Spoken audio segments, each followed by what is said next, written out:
യേശുവിൻ്റെ നാമത്തിൽ എല്ലാം സാധ്യമാണ്.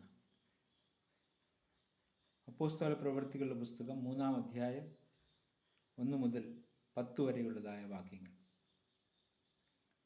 ഒരിക്കൽ പത്രോസും യോഹന്നാനും 9-ാം മണി നേരം പ്രാർത്ഥനാ സമയത്ത് ദേവാലയത്തിലേക്ക് ചെല്ലുമ്പോൾ അമ്മയുടെ ഗർഭം മുതൽ മുടന്തനായ ഒരാളെ ചിലർ ചുമന്നുകൊണ്ടുവന്നു അവനെ ദേവാലയത്തിൽ ചെല്ലുന്നവരോട് ഭിക്ഷ യാചിപ്പാൻ സുന്ദരമെന്ന ദേവാലയ ഗോപുരത്തിങ്കൽ ദിനംപ്രതി ഇരുത്തുമാറുണ്ട്.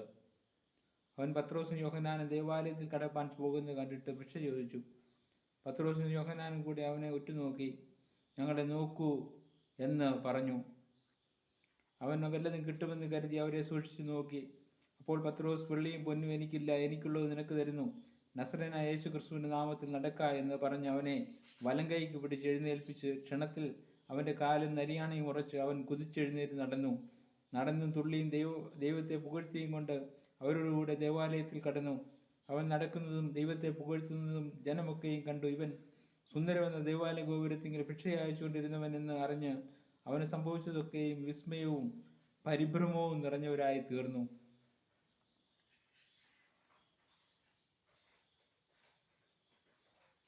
പത്രോസും യോഹന്നാനും ദൈവാലയത്തിലേക്ക് കടന്നു പോകുമ്പോൾ ജന്മനാ മുടന്തനായ ഒരു വ്യക്തി സുന്ദരമെന്ന ദേവാലയ ഗോപുരത്തിൽ ഭിക്ഷയാചിക്കുവാനിരിക്കുകയായിരുന്നു. പതിവ് പോലെ പത്രോസും യോഹന്നാനും കടന്നു പോകുമ്പോൾ അവൻ വല്ലതും കിട്ടുമെന്ന് കരുതി അവരെ സൂക്ഷിച്ച് നോക്കി എന്നുള്ളതാണ്. പത്രോസും യോഹന്നാനും പറയുകയാണ്, വെള്ളിയും പൊന്നും എനിക്കില്ല, നസ്രേനായ യേശുവിൻ്റെ നാമത്തിൽ എഴുന്നേറ്റ് നടക്ക എന്നാണ് പറഞ്ഞത്. യേശുവിൻ്റെ നാമം സകല നാമത്തിനും മേലായ നാമമാണ്. യേശുവിൻ്റെ നാമം സകല മുഴങ്കാലുകളും മടങ്ങുന്ന നാമമാണ്. യേശുവിൻ്റെ നാമം സകല നാവും ഏറ്റുപറയുന്ന നാമമാണ്. യേശുവിൻ്റെ നാമം സകല നാമത്തിനും മേലായ നാമമാണ്.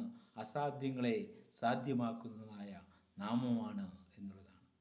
നാം വായിച്ചതായ വേദഭാഗം നമ്മൾ ശ്രദ്ധിച്ചാൽ ദൈവത്തിൻ്റെ വലിയൊരു അത്ഭുത പ്രവൃത്തി അവിടെ നടക്കുകയാണ് ചെയ്യുന്നത്. ഒരു സൗഖ്യം ദൈവം അവിടെ പ്രവർത്തിക്കുകയാണ് ചെയ്യുന്നത്. അസാധ്യങ്ങളെ സാധ്യമാക്കുന്ന ദൈവം അത്ഭുതം പ്രവർത്തിക്കുകയാണ്, അതിശയം പ്രവർത്തിക്കുകയാണ് ചെയ്യുകയാണ്. നമ്മുടെ ജീവിതത്തിൻ്റെ പ്രയാസങ്ങളുടെയും പ്രതിസന്ധികളുടെയും അനുഭവത്തിൽ ദൈവസന്നിധിയിൽ പ്രാർത്ഥിക്കുമ്പോൾ ദൈവം നിശ്ചയമായും വിടുതൽ നൽകി തരുവാൻ മതിയായ ദൈവമാണ് എന്നുള്ളതാണ്. പ്രാർത്ഥനയാണ് നമ്മുടെ വിശ്വാസത്തിൻ്റെ ശക്തി എന്ന് പറയുന്നത്.